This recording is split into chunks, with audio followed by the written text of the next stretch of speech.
به نام خدا. سلام عرض می‌کنم خدمت شما آموزان عزیز پای 12 رشته ریاضی. امروز با حل و بررسی امتحان حسابان 12 خرداد 404 در نپر آکادمی در خدمتتون هستیم. بیایم خیلی تند و سریع بریم سوالا رو با هم حل و بررسیش کنیم، ببینیم در چه سطحیه. بیا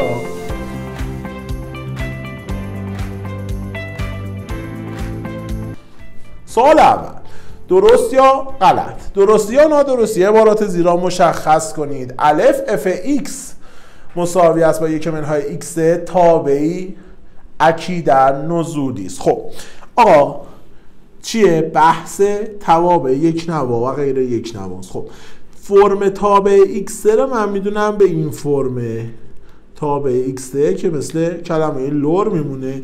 حالا اینجا یه منفی هم توش ضرب شده، پس برعکس میشه منفی ایکس.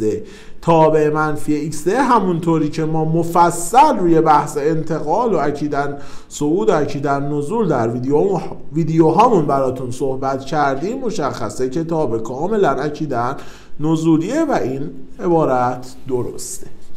ب. دامنه تابع y مساوی با تانژانت x برابره با مجموعه x عضو r به شرطی که x برابر نباشه با 2 کاپی به علاوه پی دوم کا عضو z. دامنش اینه. خب آقا همونطور که میدونیم اگر این دایره مثلثاتی باشه، تابع تانژانت من که محورش این میشه کجاها تعریف نشده است؟ این نقطه و این نقطه. چیزی که اینجا به من داده 2 کاپی به علاوه پی دوم فقط این بالا شامل میشه دیگه، این پایینیه شامل نمیشه. اصل دامنه تانژانت چیه؟ بلدید x عضو r به شرطی که x برابر نباشه با کاپیه به علاوه پی دوم و کا عضو z. پس این چیه؟ نادرسته. درست و نادرستش فوق العاده آسون بود. 2 تا نکته، 2 تا تعریف، 2 تا ویژگی، حله فوق العاده. بریم سوال 2. جاهای خالی را با توجه به عبارات داخل پرانتز کامل کنید. مشتق تابع fx مساوی است با رادیکال 2 در x مساوی با 1 برابر است با تابع ثابته برابر عدد مشتق عدد برابر 0. پس جواب میشه 0. چرا مشتق عدد 0؟ چون تابع y مساوی با رادیکال 2 به این صورته. شیبش چقدره؟ شیب این خط 0. ب. نقطه‌ای به طول x مساوی با 2 نقطه جا خالی تابع fx مساوی با براکت x. بیا ببینیم تابع براکت x به این فرمه، درسته؟ 0 این میاد تا 1 میاد تا 2 و از اینجا 2 میاد تا 3. x مساویه با 2 برای این تابع تو همسایگیاش چیه؟ یا با اونا برابره یا ازشون بیشتره. این یعنی چی؟ یعنی ماکسیموم نسبیه. سخت بود؟ انصافا خیلی خوب و راحت بود. تابع براکت شکلش بلدی؟ بله رسمش کن. اطراف نقطه 2 نقطه هایی که هست چه وضعیتی با x مساوی با 2 دارن؟ یا ازش کم ترن یا باهاش برابرن. این یعنی چی؟ یعنی ماکسیموم نسبی. درسته؟ بریم سوال 3. گفته کدام شکل زیر وضعیت نموداره f(x) مساوی است با 1 به روی 1 منهای کوسینوس x را در همسایگی x مساوی با 0 نمایش میدهد. آقا مجانب قائم داده. مجانب قائم کجا رخ میداد؟ بنویسیم مجانب قائم این خط چینا. مجانب قائم کجا رخ میداد؟ ریشه های مخرج. بسیار عالی. یعنی چی؟ یعنی 1 منهای کوسینوس x را بذار 0. خب کوسینوس چه زاویه 1 میشه؟ 0. یعنی x باید صفر باشه. حالا بیا بریم ببینیم اطراف نقطه صفر کوسینوس به چه فرمیه. ما میدونیم کوسینوس ایکس ما اگر باشه 1 برای ایکس های که باشن صفر بیشتر کوسینوس ایکس میشه 1 کمتر و اگر ایکس ها باشند صفر کمتر باز کوسینوس ایکس من میشه 1 کمتر. چرا 1 کمتر؟ من کوسینوس میتونه از 1 بیشتر باشه، پس میشه 1 کمتر. حالا تابع چیه؟ 1 به روی کوسینوس ایکس منفی کوسینوس ایکس به علاوه 1. از اینجا هر کدوم رو بذاریم میشه 1 به روی صفر بیشتر که میشه مثبت بی نهایت. چه چپ چه راست فرقی نداره. پس شکل مورد نظر ما میشه این، هر دو برن به سمت مثبت بی نهایت. حل خیلی ساده، ریشه مخرج مجانب قائل. حالا کوسینوس داده، کوسینوس برای صفر بیشتر میشه 1 کمتر، برای صفر کمتر میشه 1 کمتر. چرا جفتش میشه 1 کمتر؟ چون کوسینوس اصلا بیشتر از 1 نمیشه. حالا 1 به روی 1 منهای کوسینوس برای اطراف صفر میشه 1 به روی صفر بیشتر. چه برای صفر بیشتر چه برای صفر کمتر؟ جواب میشه 1 به روی صفر بیشتر. 1 به روی صفر بیشتر هم میشه مثبت بی نهایت، چون 2 بر مثبت بی نهایت 2 تا میره بالا. حله بریم 4 گفته نمودارهای توابع اف و جی به صورت زیر است.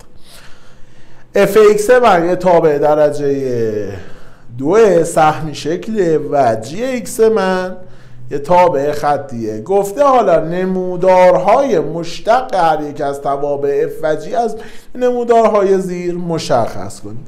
آقا وقتی جی ایکس من یه خطه پس جی پریم من یه تابع ثابته. چرا؟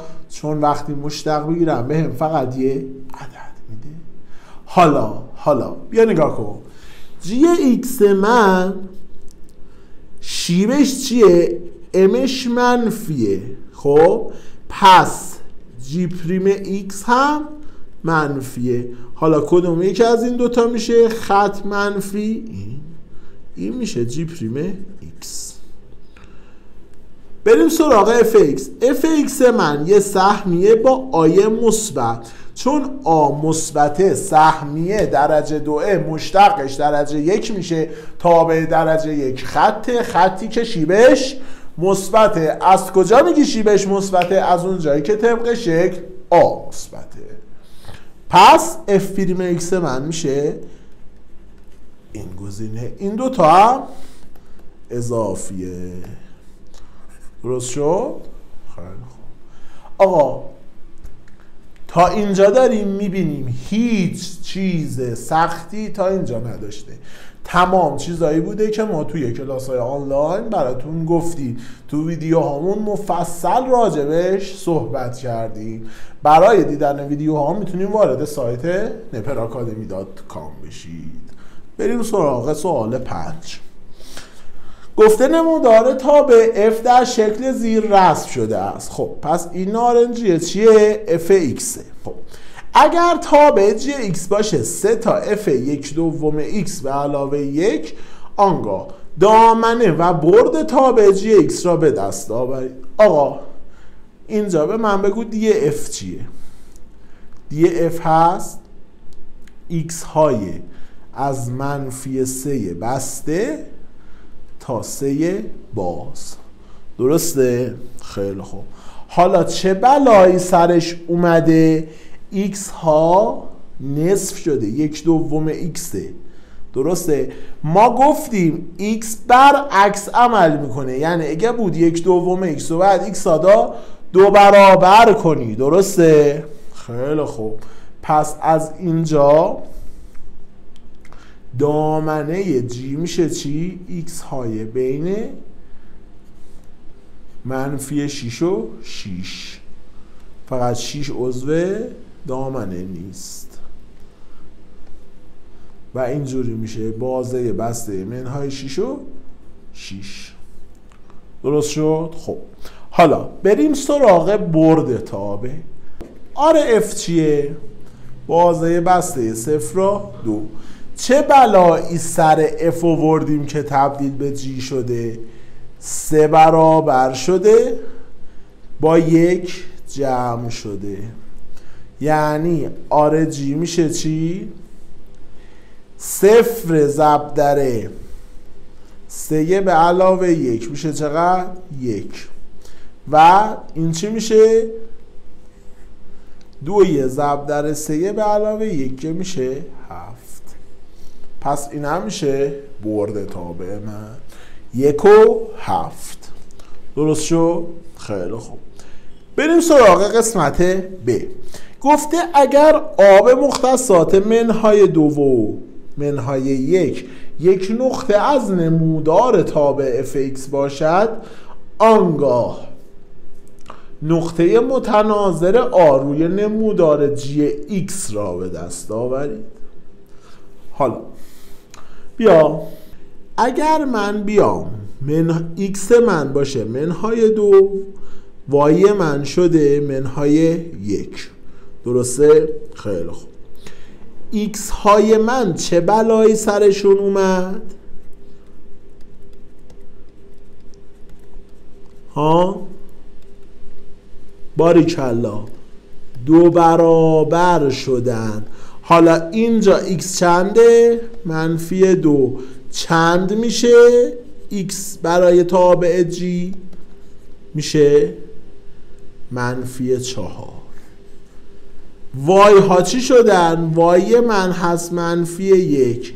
3 برابر شدن با 1 جمع شدن. یعنی میشه چی؟ 3 در منهای 1 به علاوه 1 میشه منهای 4. نقطه آپریم روی تابع g مختصاتش هست منهای 4 و منهای 4. درست شد؟ همون بلایی که سر دامنه و برد آوردی بیا سر x و y نقطه‌ت بیار. حله؟ بریم سراغ سوال 6.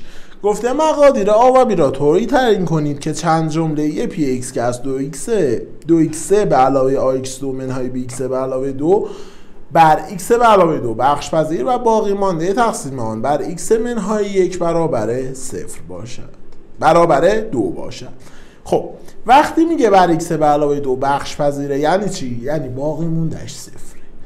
یه نکته ما اینجا گفتیم براتون توی فصل تابع 12 و اون چی بود؟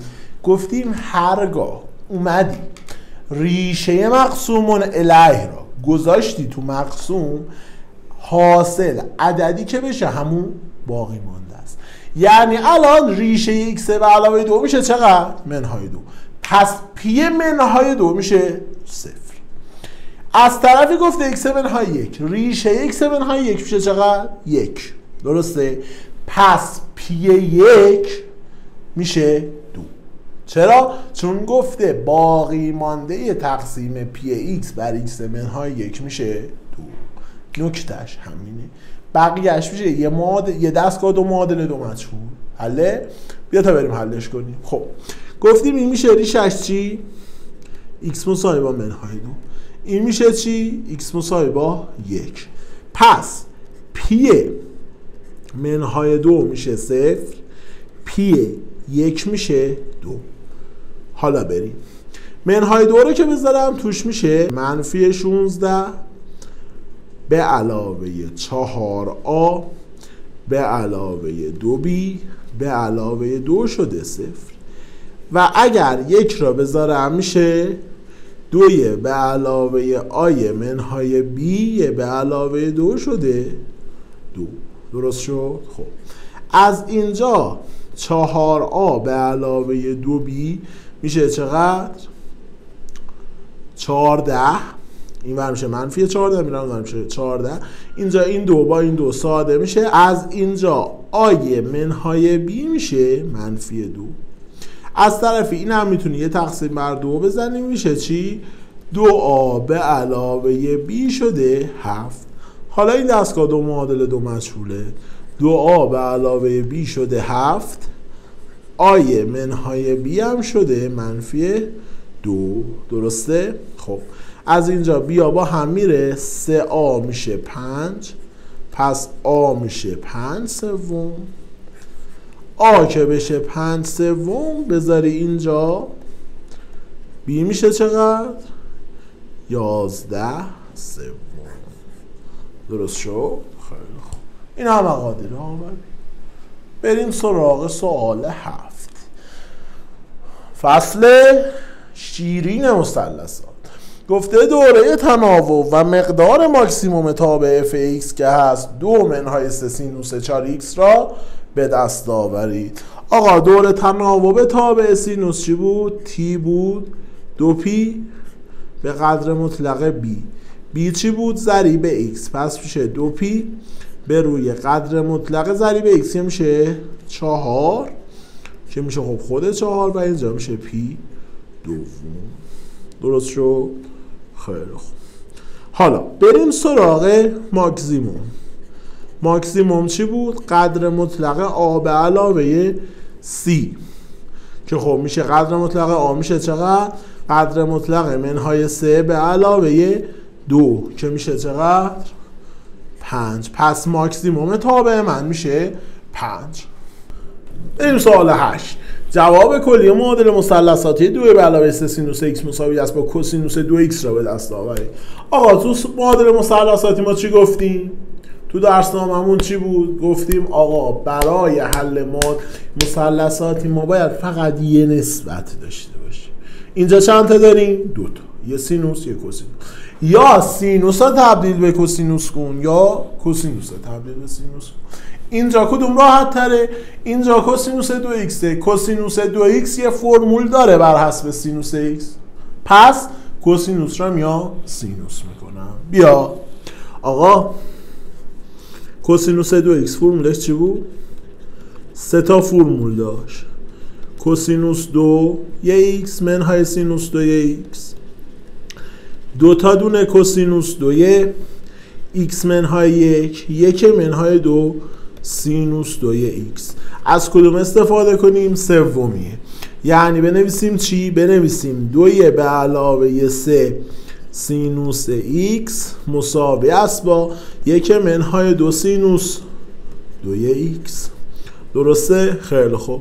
حالا اگه همه رو ببرم یه سمت چی میشه؟ میشه 2 سینوس 2x به علاوه 3 سینوس x درسته؟ به علاوه 1 مساوی با 0. آیه به علاوه c شده b.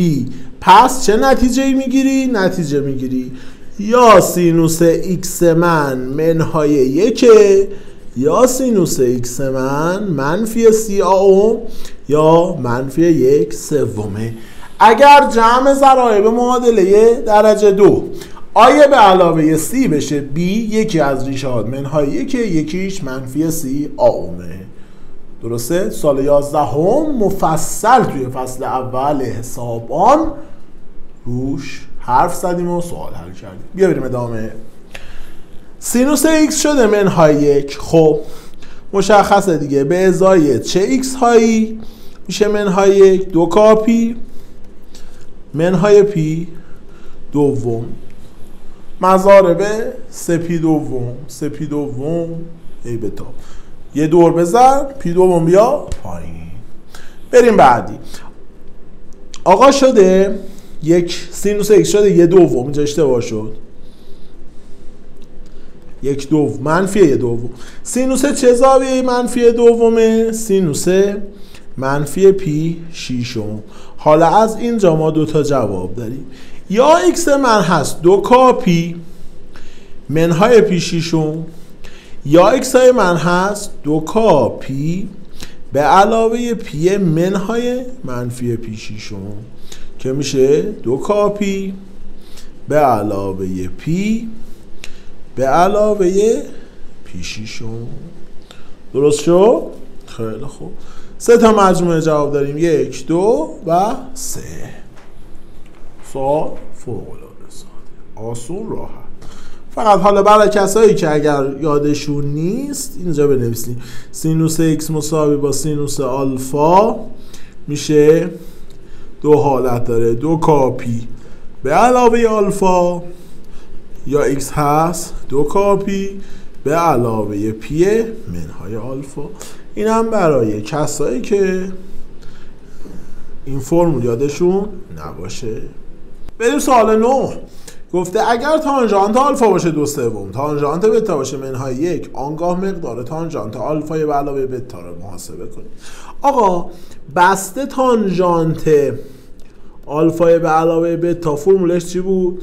بود تانژانت آلفا به علاوه تانژانت بتا تقسیم بر 1 منهای تانژانت آلفا در تانژانت بتا. درسته؟ خب بیا ببین این یه فرموله تو جزوت هست، تو کتاب هست، کلی سوال ما روش حل کردیم توی فصل مثلثات سال 12. اگه این فرمول بلد باشی صرف یک جایگذاری کار دیگه ای باید انجام بدی؟ نه، یه جایگذاری ساده و یه حل سوال به راحتی. امتحان نهایی همش همینه، هیچ چیزی فراتر از کتاب و جزوه نیست. بیا آقا تانژانت آلفا چقدره؟ 2/3. تانژانت بتا چقدره؟ منهای 1 تقسیم بر 1 منهای تانژانت آلفا که 2/3 در تانژانت بتا منهای 1. خب میشه چی؟ صورتت میشه منهای 1/3، مخرجت میشه چقدر؟ 5/3. ساده که بکنید جواب میشه منهای 1/5. حله به همین سادگی. درست شد؟ خب